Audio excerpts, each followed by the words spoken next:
This Solenopsis invicta fire ant queen has landed on the edge of a swamp.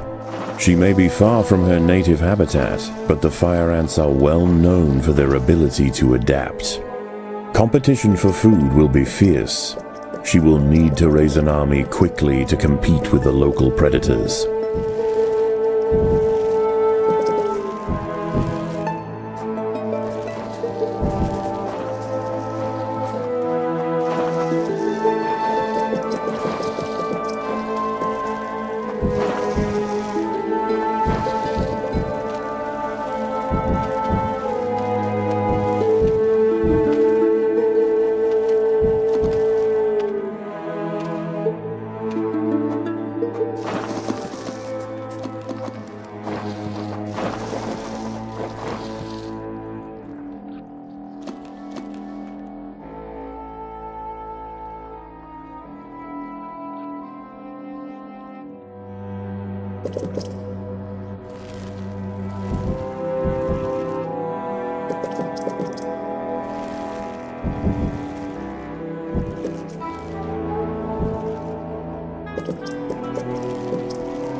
The ants have uncovered a group of hungry checkered beetle larvae. The soft grubs may look defenseless, but they have big jaws and appetites to match.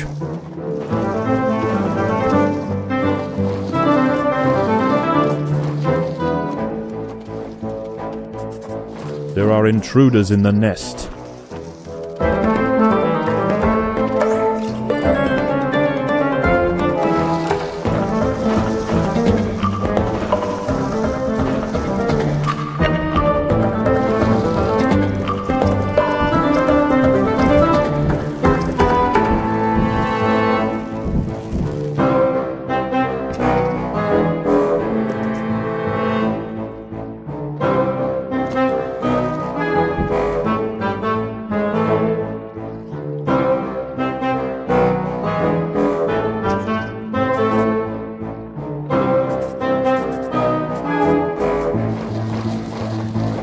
Predators are loose in the nest. The larvae must be protected.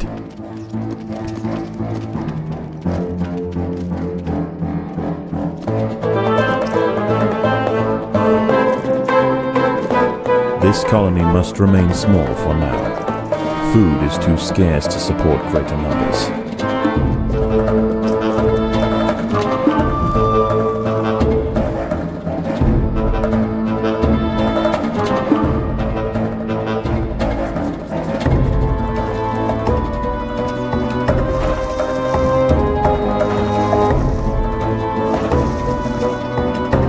There are intruders in the nest.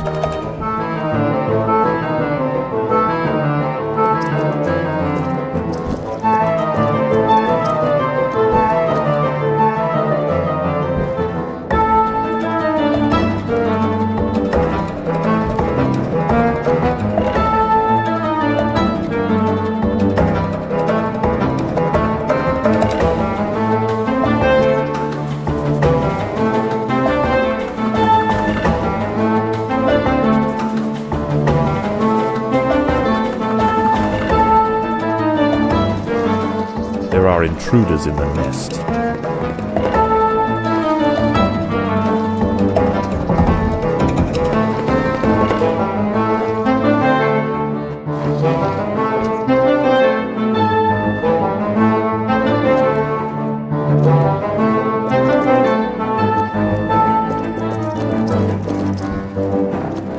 A fully developed checkered beetle, Enoclerus rosmarus, has been disturbed by the ants. It has the same ravenous appetite and slicing jaws as its juvenile counterpart, but now paired with thick armor plates, it represents a far greater danger to the colony.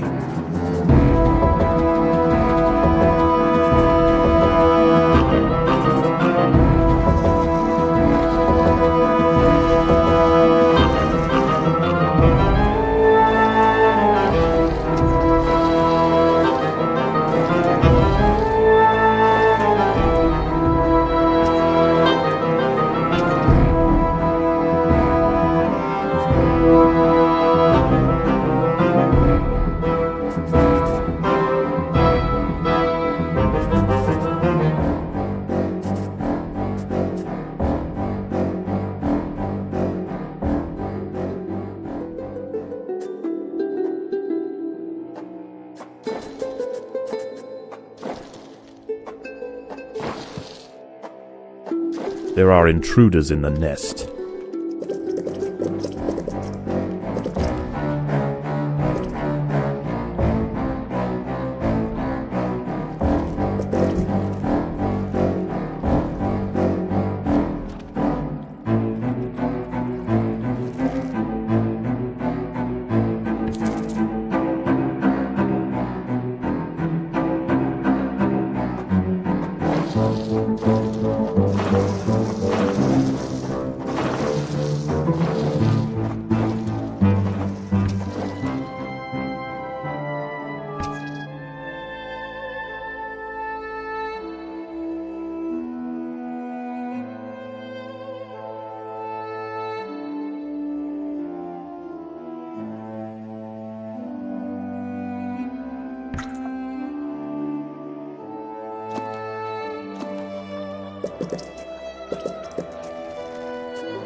The colony lies in the shadow of a great titan to the north, an American bullfrog. This large female has found the perfect spot to feed. Sheltered by foliage and in the path of many wandering insects and smaller amphibians, she has no reason to move on. Eventually, she will need to be displaced. But for now, the fire ants have more pressing business to attend to.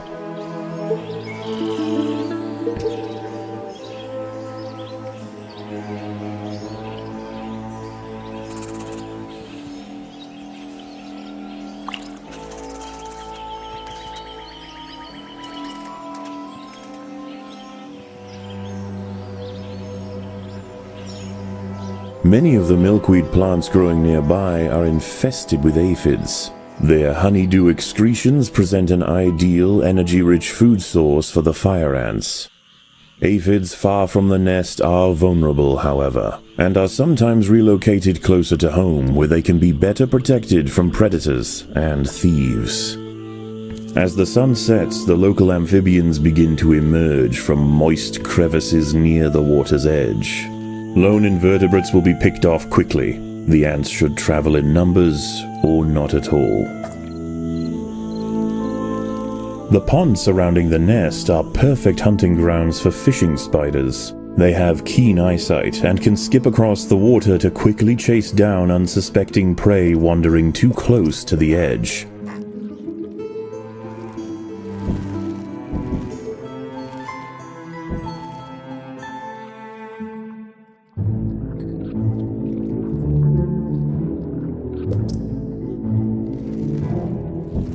A bombardier beetle, Brachinus alternans, is hunting for insects outside the nest. It may seem unwise for it to wander so freely amongst the large amphibians that share the swamp at night, but they would do well to leave it alone. This beetle is a master of chemical warfare. The ants have clashed with a bombardier beetle. Feeling threatened, the beetle mixes a cocktail of chemicals that react together, boil, and explode from a valve at the base of its abdomen. A small colony of Phaedulae maurici big-headed ants have established themselves on a hill to the west. Scavenging for seeds, aphids, and dead insects, they are unlikely to pose a threat to the Invicta colony, if left undisturbed.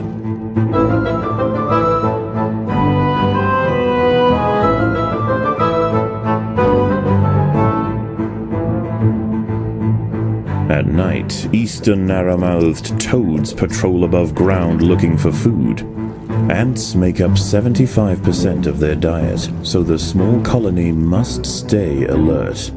To make matters worse, they are excellent diggers. It's only a matter of time before one tunnels its way into the nest.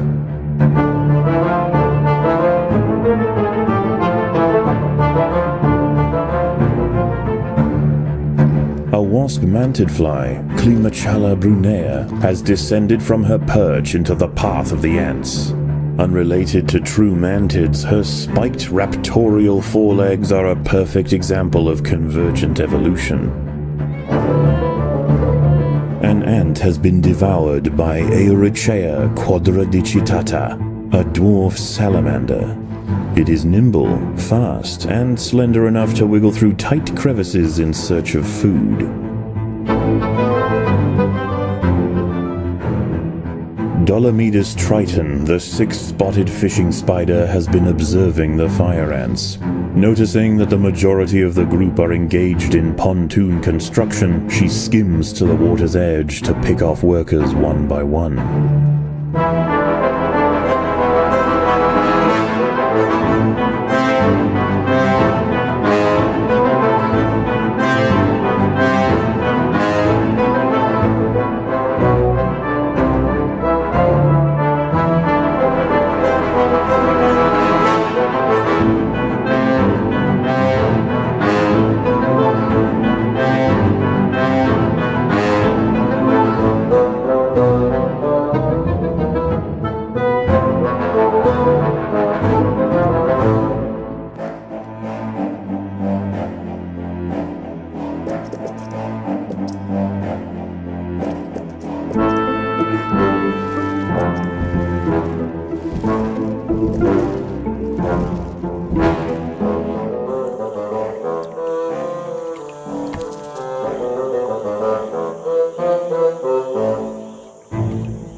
The colony is starving.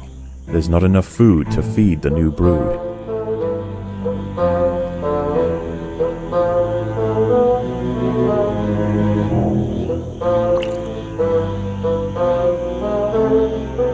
Defenseless caterpillars exposed on the underside of leaves are a welcome snack for the passing fire ants. The colony should take advantage while it can. Few meals surrender so willingly. The fire ants have encountered a tribe of Monomorium minimum black ants.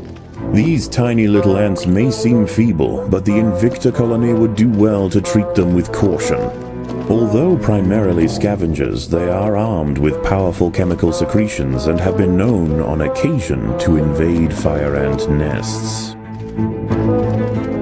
Puccetia viridans, the green lynx spider, has set a trap under the lid of a yellow pitcher plant.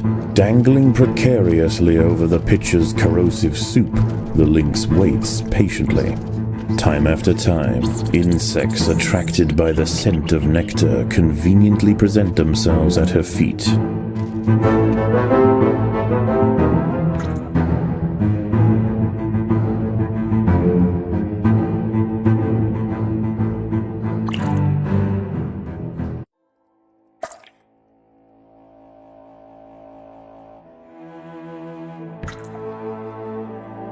Dawn breaks, and the salamanders and toads retire to their damp alcoves to wait out the sun.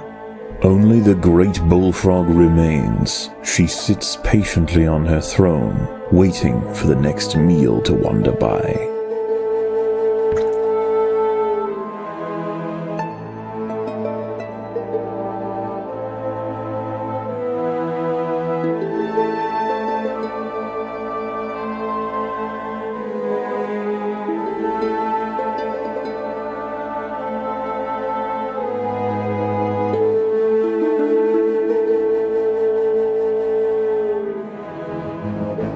A magnolia green jumping spider, Lysoman viridis, has ambushed a fire ant.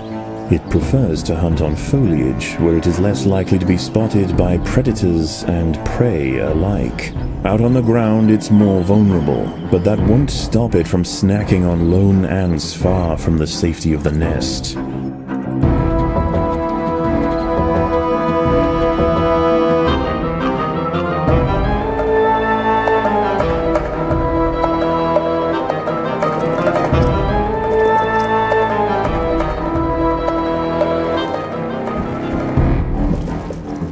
A curious ant has ventured onto a Venus flytrap in search of nectar.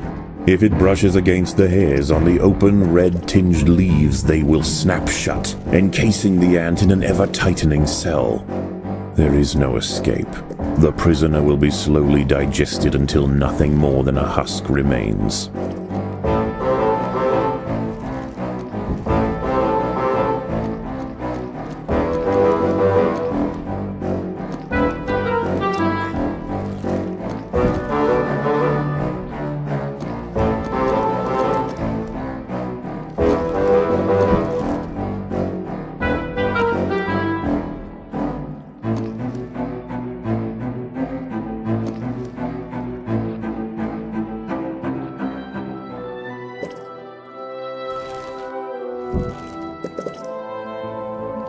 The ants must fight.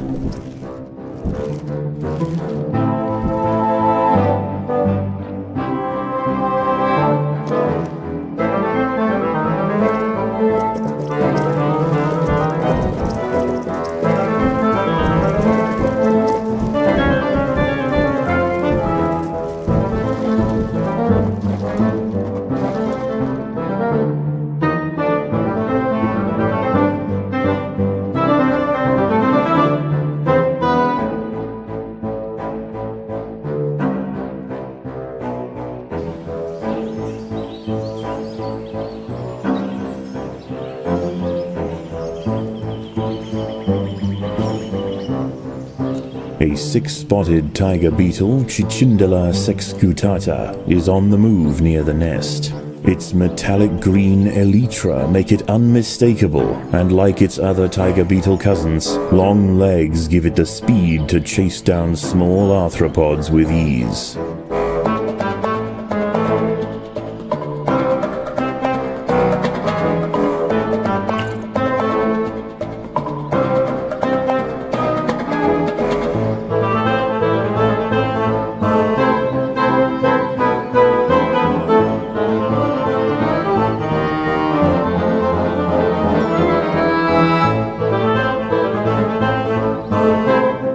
ants will fight to the death.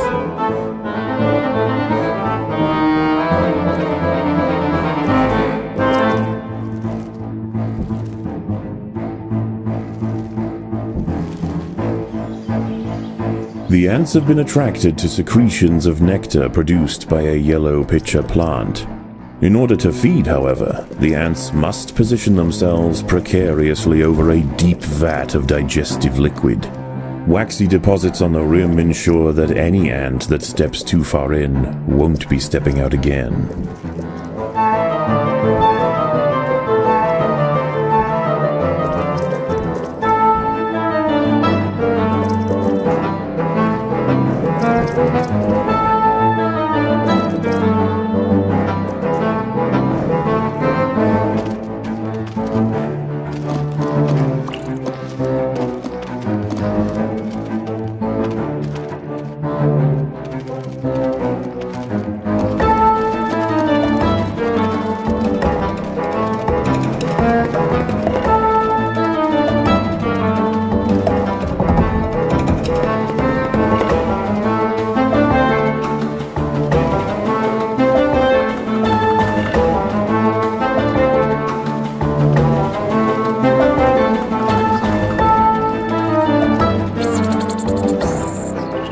The Maurici colony has fallen, their champions spent, and their queen vanquished. In the end, they could not stand up to the might of the Invicta army.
Even in small numbers, the fire ants are menacing, but in large numbers, they are virtually unstoppable.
The fire ants have mounted their first attack upon the great American bullfrog Litabates scatesbianus. The brave frontline soldiers are quickly crushed and eaten. They must surround and swarm the enormous creature to stand any chance of defeating it.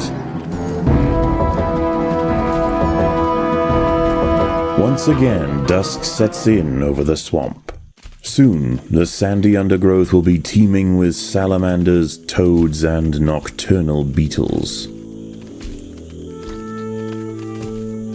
Again and again, soldiers clamp onto the bullfrog's leathery skin and inject their Solenopsis venom, but the beast shows no signs of wavering.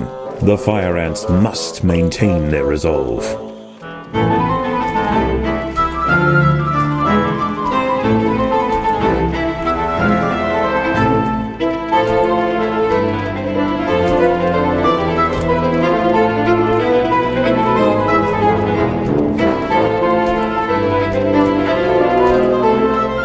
The colony is starving. There's not enough food to feed the new brood.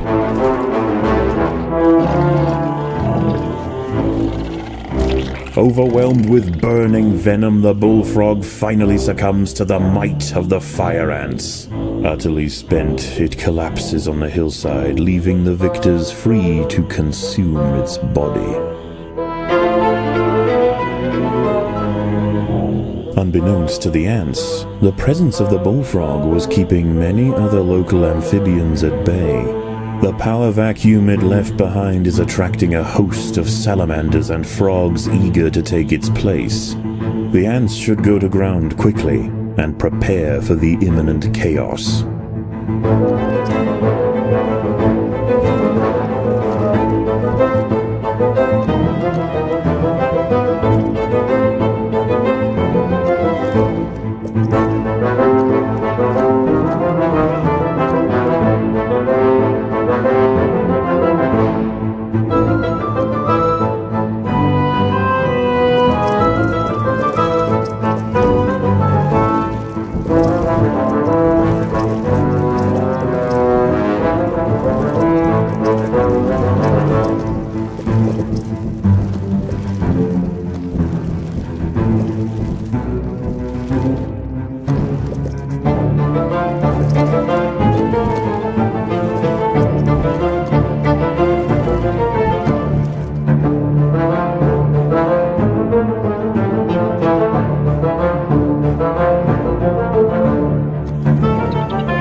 As the anarchy above ground settles and with the invaders crushed, a new order is established. This is now the domain.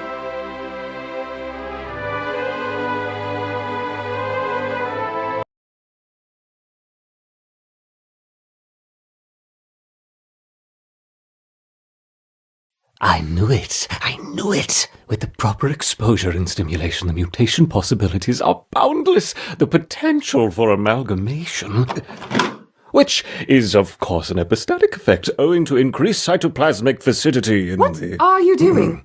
Preparing the report. Can you not do it quietly? Perhaps try using the keyboard? The keyboard. How quaint.